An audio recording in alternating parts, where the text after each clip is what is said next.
Pendidikan mempunyai kontribusi yang sangat besar dalam meningkatkan kualitas bangsa. Melalui pendidikan, kualitas sumber daya manusia suatu bangsa dapat ditingkatkan. Pemerintah pusat maupun daerah selalu bersinergi dalam meningkatkan kualitas pendidikan. Hal ini diwujudkan dengan besarnya dukungan pemerintah daerah, khususnya Provinsi Bali, menggarap berbagai ranah yang berkaitan dengan penyelenggaraan pendidikan. SMK Negeri 3 Denpasar. Om Swastiastu. Selamat pagi. Perkenalkan, saya Komang Rayana, mahasiswa PPG kategori 2. Hari ini saya akan membuat video pembelajaran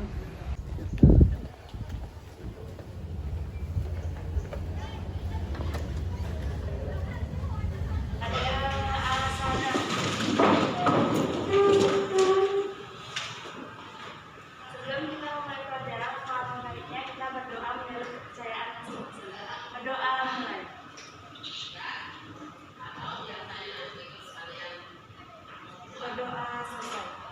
Tangan jari. Om Swastiastu. Baik, silakan duduk. Selamat pagi anak-anak. Pagi. Gimana kabarnya hari ini? Baik. Sehat? Sehat. Baik, terima kasih. Izin? Sudah ada suratnya? Sudah? Sudah. Kemudian Salsabila, ini juga izin. Sudah ada suratnya ya? Sudah, Pak. Sudah. Baik, 2 orang izin dan 1 dispen tadi ya. Siapa namanya yang dispen? Kesia. Kesia, Diasari, sama Karisma. Oke. Soal pretest ketiga kalau nggak salah. Ya, ketiga ya. Jadi ada 5 soal, masih seperti sebelumnya ada 5 soal. Silakan anak-anak cermati, dikerjakan soal-soal pretestnya. Dari 5 soal tersebut, jadi berapa poin yang anak-anak dapatkan? Berapa poin yang anak-anak?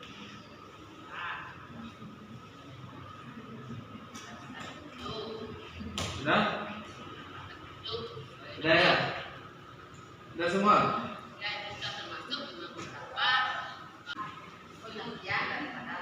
Ya, karena ini baru pretest. Oke? Kalau sudah semua, di atas menara, marilah menari atas menara. Nanti kalau Bapak balik misalnya dari menarinya, anak-anak harus benar nanti jawabannya. Oke, kita mulai.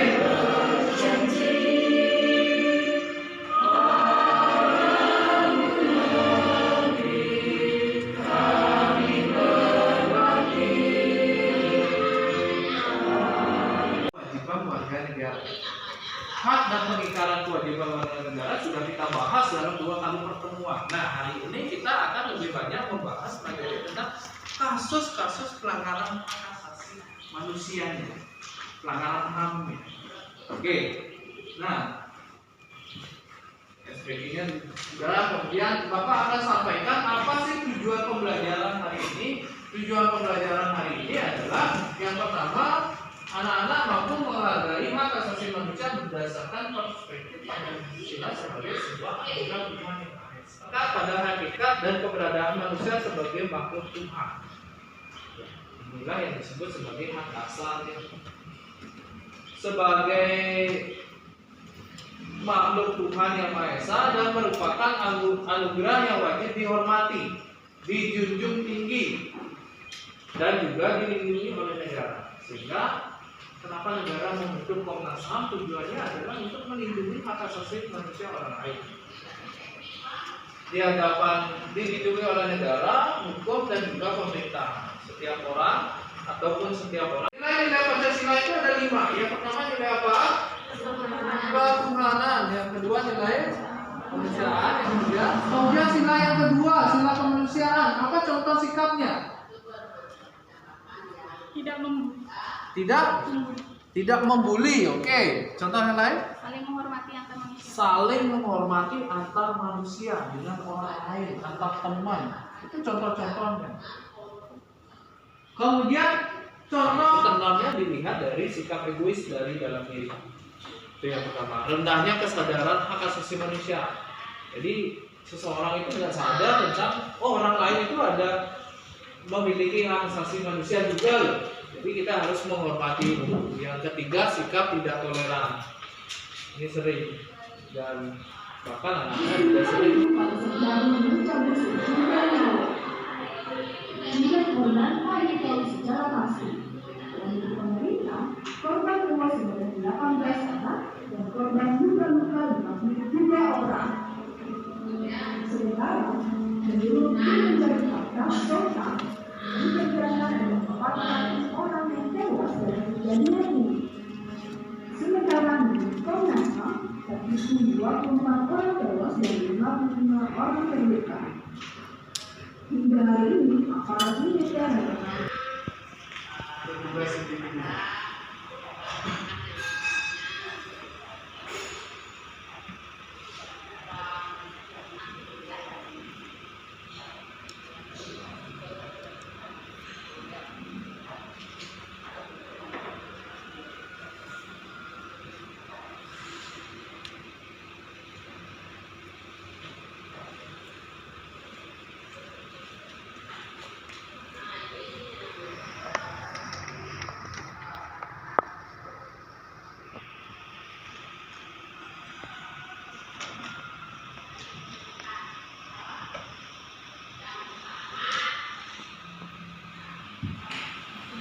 Secara tegas menyatakan bahwa perlindungan kemanusiaan tidak akan menemukan hak asasi manusia adalah hak negara, terutama pemerintah.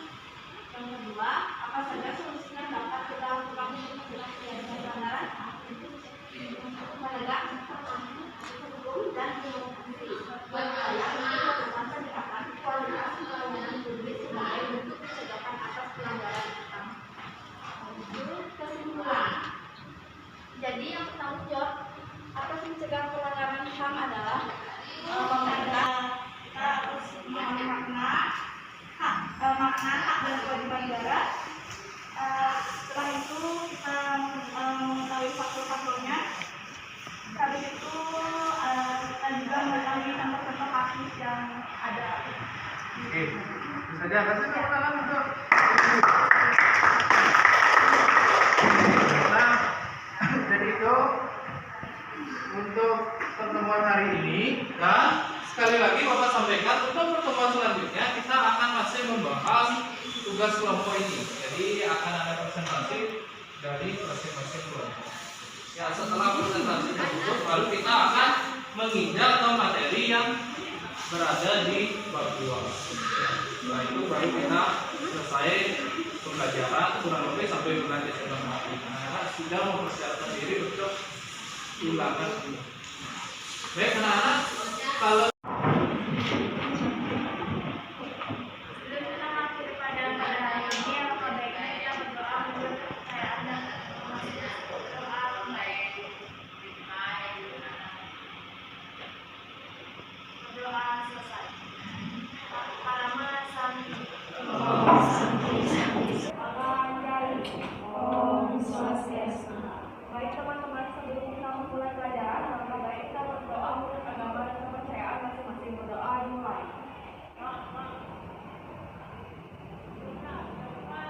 Berdoa selesai.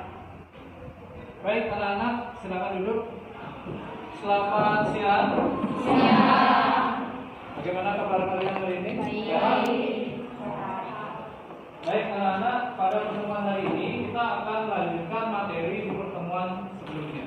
Jadi di pertemuan sebelumnya Bapak sudah memberikan anak-anak tugas berkelompok, yaitu membuat poster terkait dengan kasus pelanggaran hak asasi manusia atau kasus pelanggaran HAM yang terjadi baik di lingkungan anak-anak, di lingkungan sekolah maupun di Indonesia. Jadi untuk pertemuan hari ini dari atas ke bawah, angka 2, oke, angka 3, oke, sekarang angka 5. Nah ini yang paling sulit sekarang, angka 8. Pusing kan? Iya. Terbayang musiknya? Jadi, nah itu backing kita. Tepuk tangan dulu. Nah, dengan gerakan-gerakan sederhana, Bapak harapkan anak-anak bisa fokus pada pembelajaran hari ini. Nah, setelah kita melakukan ice breaking tadi, jadi kita hari ini akan belajar.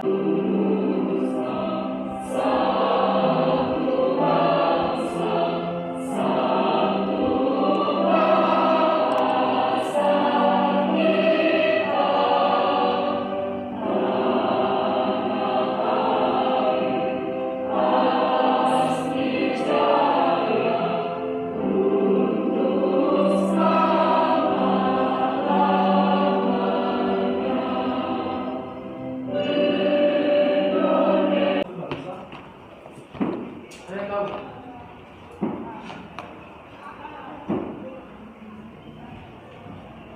Apa? Saya tahu. Apa sih maknanya lagu satu nusa satu bangsa? Beda. Kayak artinya tuh kita satu bangsa dan kita nggak boleh beda-bedain. Oke. Kita harus menghargai di setiap perbedaan-perbedaan yang ada. Karena kita satu bangsa, satu bahasa Indonesia. Jadi itu maknanya kurang lebih ya, apa yang disampaikan oleh Ibu. Benar, bisa Bapak? Oke, sudah. Tahu kan kasusnya?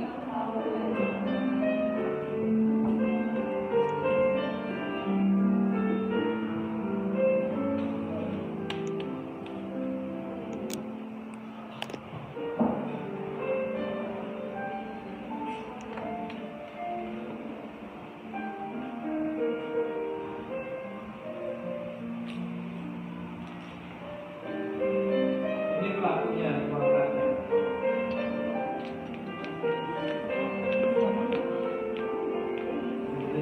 Anak pasti tahu kasus tersebut itu juga termasuk kasus pelanggaran HAM yang terjadi di lingkungan kita, Pak.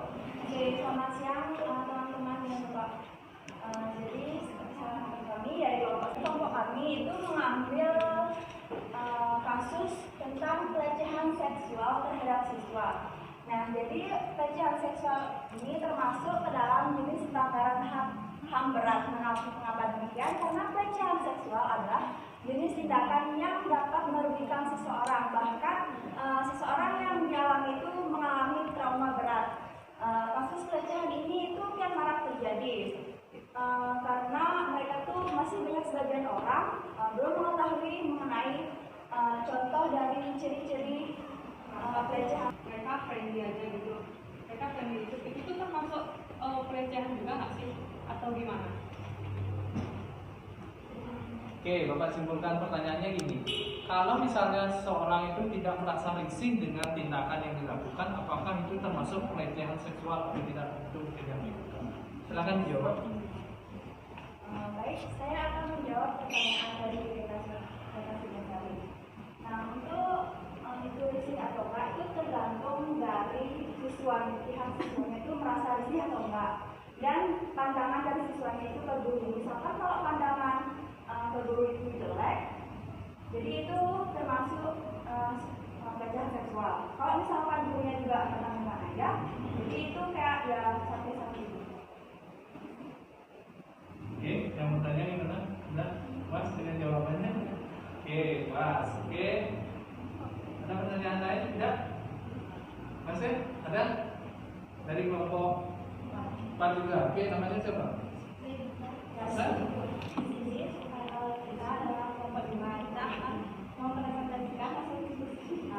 Jadi kita membahas tentang Tapi sebentar dulu. Nama kelompoknya dulu.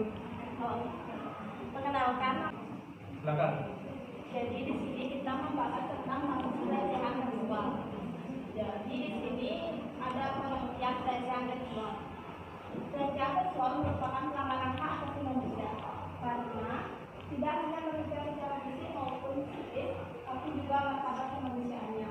Pelecehan atau kekerasan seksual disebut sebagai pelanggaran HAM.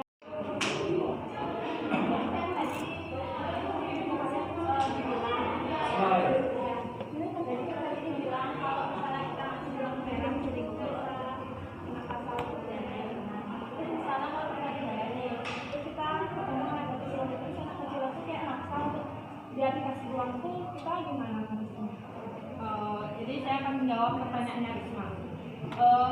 Anak kecil itu kan kayak narik-narik gitu.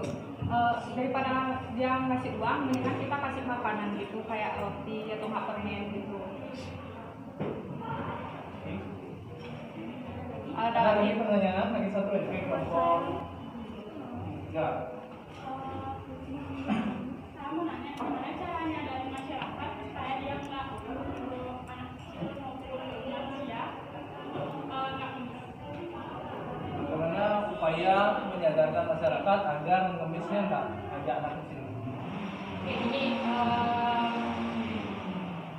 itu sebenarnya untuk misalnya ngambil anak-anak yang baik di lingkungan keluarga, sekolah maupun lingkungan masyarakat.